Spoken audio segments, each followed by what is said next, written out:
Monica. Welcome to our Review Academy. Today we'll be talking about pediatric nursing, cardiovascular disorders, particularly coarctation of aorta. First, let us identify which is the aorta. Could you point to me which part of the picture is the aorta? Okay, you're correct. It is this huge artery over here. So this is our right ventricle. It is our left ventricle that ejects oxygenated blood into the rest of the body through what we call the aorta. This over here, that is our aorta. Okay? It is the largest artery in our body. Now, what is coarctation of aorta? Normally, an aorta would look like this, right? It's a simple tube, just a big tube like that. But what happens in coarctation of aorta, if you can see this picture over here, there is a narrowing of that aorta. Okay? There is a narrowing of that aorta, a pinching of that aorta. Now, of course, that makes it difficult for blood to pass through. So simply put, coarctation of aorta is the narrowing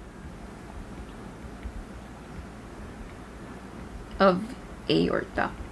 Other people might think the narrowing that they mean is how it's like this. There is a plaque, blood that causes a narrow fluid, an obstruction of some sort, right?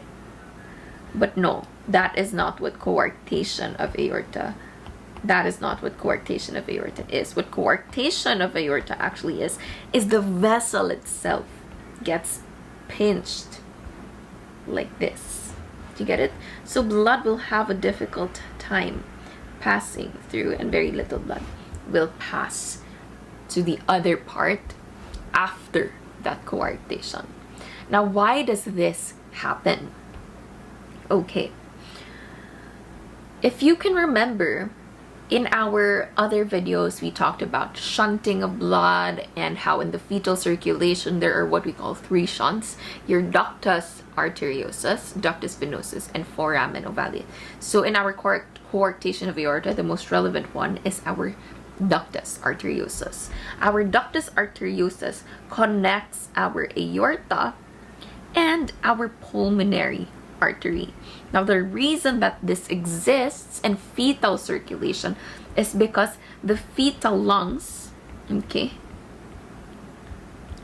are non-functional. So there is no point in the blood from over here to go to the lungs. There's no point in that because the lungs don't work. Instead, what happens is the blood goes up into this shunt and into the aorta. But what happens when the lungs, okay, the baby is born, they have their first breath. Now the lungs are actually working. The lungs are now functional. So the ductus arteriosus is no longer needed because we do need that deoxygenated blood to go to the lungs this time. We don't want it to go to the aorta. So normally what happens is that this ductus arteriosus gets, sealed off. Okay? It gets sealed off. Now, what happens when it gets sealed off is a portion of that aorta is sealed off with it. Kung sa Tagalog pa, sumasama yung some parts and remnants of the aorta dun sa pag-seal off ng ductus arteriosus. And that is what leads to that narrowing, because some part of that tissue, some part of the muscle of the aorta is taken away when that ductus arteriosus is gone. Therefore, we have a coarctation problem, a narrowing of that aorta. Do you get it? Does that make sense up until this point? All right. Now let's move on to our different signs and symptoms. Let's first talk about the different parts of our aorta. So there are three parts. You have over here your ascending aorta, okay, because this is our left ventricle and blood goes this way. You have our ascending aorta, you have the aortic arch, and you also have the descending aorta. Now the ascending aorta distributes blood to what we call our coronary arteries. Okay, our aortic arch supplies blood to our head, neck, and upper extremities. Our descending aorta distributes blood to the rest of the body, basically to our abdominal aorta, to the rest of the body, including our lower extremities. Now, what happens? Okay, let's trace everything.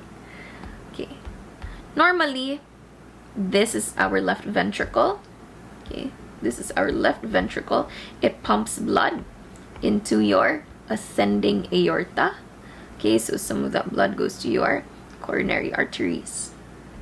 Then it passes through our aortic arch, and some of the blood goes to your neck, your head, and your upper extremities. Okay, that's not anatomically correct, but this is just a representation. And then it goes down to your descending aorta rather, but it is stopped by that narrowing, by that coarctation, and instead just very little blood passes through over here to our descending aorta because it cannot pass through. It's like an hourglass, right? And a lot of that blood is pulled over here, and it backflows and it stays there, okay, and it goes to your neck and into your head and to your upper extremities. All right, okay. Now, what do you think happens? Okay, so there's too much blood before our coarctation, too much blood before the coarctation, too much pressure because there's too much blood. So do you think the BP over here before the coarctation is increased or decreased? What do you guys think? If there's too much blood over here, is the BP increased or decreased? Of course, the BP increases, right? Now, after, over here, only very little blood passes after the coarctation. Do you think the BP increases or decreases? Of course, the BP decreases. How about the pulse? Do you think the pulse over here, there's so much blood rushing up into your head, into your neck, into your arms? If you feel the pulse over here, do you think that the pulse is bounding or the pulse is absent and weak? Of course, because there's too much blood rushing, the pulse is bounding, right? Bounding. How about over here? Below, okay? Below the coarctation, or after that coarctation, to your legs, there's not a lot of blood flowing to your legs because there's a coarctation, right? There's no blood flowing to your legs. Do you think the pulse would be bounding, or do you think it will be weak and absent? Of course, because there's no blood, the pulse will be weak and absent. All right? Weak or absent. Now, just remember, for the upper extremities or anything before the coarctation, the BP and the pulse is increased, and anything below it, anything after the coarctation, the pulse and the BP is decreased, pulse is weak and absent. All right, what other signs and symptoms are possible? If there's a lot of pressure, a lot of blood rushing to your head, is it possible that the patient will have a headache? Yes, it is very possible that the patient will have a headache. Now, Our patient is pediatric. How can we be sure that they have a headache? Through a high-pitched cry. Okay. Is it possible, if there's too much blood rushing into your head, into your face, that the patient will have nosebleeds? Yes, the patient can also have nosebleeds. How come? Because there's too much blood rushing over here in our face, into our nostrils, in the arterioles, they're rupture, and then you will have a nosebleed. Now over here, below the coarctation to our legs, okay, in our legs, do you think it will be heated when there's little blood, or cold and clammy? If there's little blood, you think that the patient's legs will be heated and warm, or cold and clammy? Of course, cold and clammy.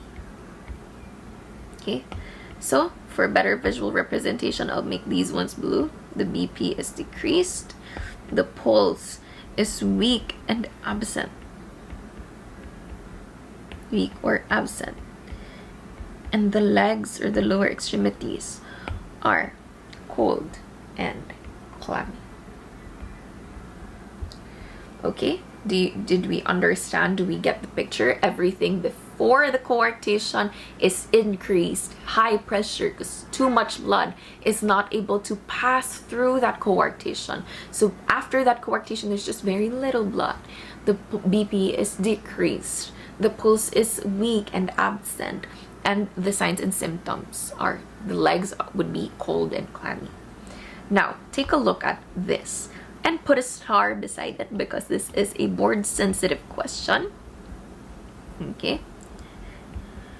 In older children, a pathognomonic sign for coarctation of aorta is rib notching. Again, for older children. How come? What does that mean?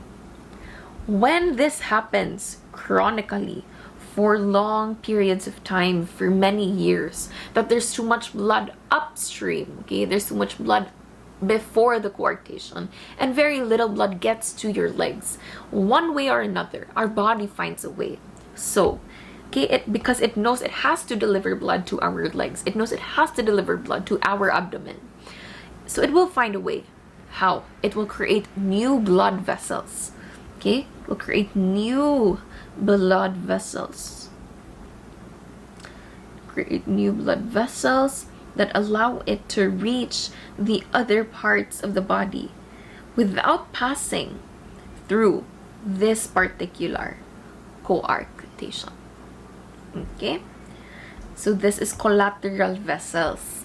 It will have collateral vessels like this in this picture. See? They're collateral vessels. And what happens is that it affects the ribs, and it will have a deformation of the ribs, and that is what we call rib notching, and that is common in older children with coarctation of aorta. All right, now let's move on to our treatment and management. So what is our main problem? Again, it is simply that there is a narrowing. So what can we do about it? We want to open and to widen that narrowing, to remove that narrowing by opening it and expanding it. How? We insert a balloon. Of course, first it is deflated when we insert it, and when it reaches the coarcted part of the aorta, you inflate that balloon until it becomes inflated, and it pushes that coarctation, that narrowing, it pushes it, and it is now wide. But how do we make it stay like that? So if you can see, this is your stent. Okay, so it's like a scaffolding. So we keep that stent there, and then we deflate the balloon, and all that we leave is the stent. You understand that? So that is what you call balloon angioplasty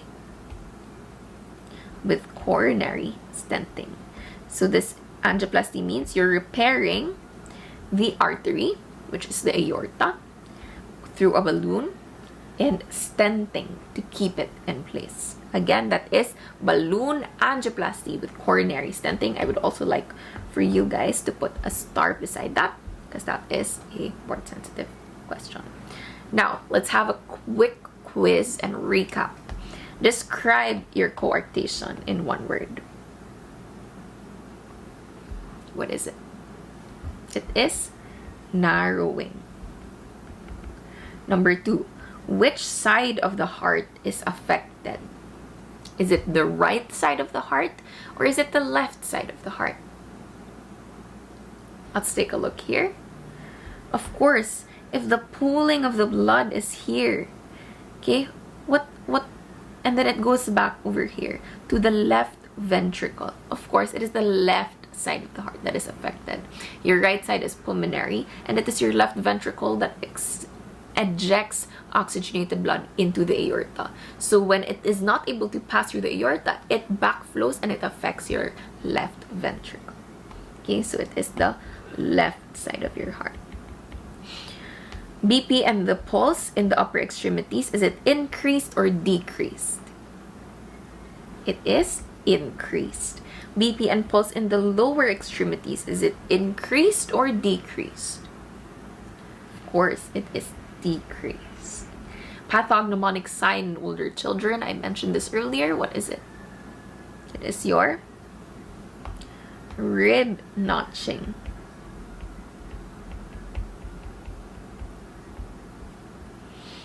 And what is our main management? It is your balloon angioplasty with coronary stenting. Do you get it? And this is all you have to remember for coarctation of aorta. This is our board bites.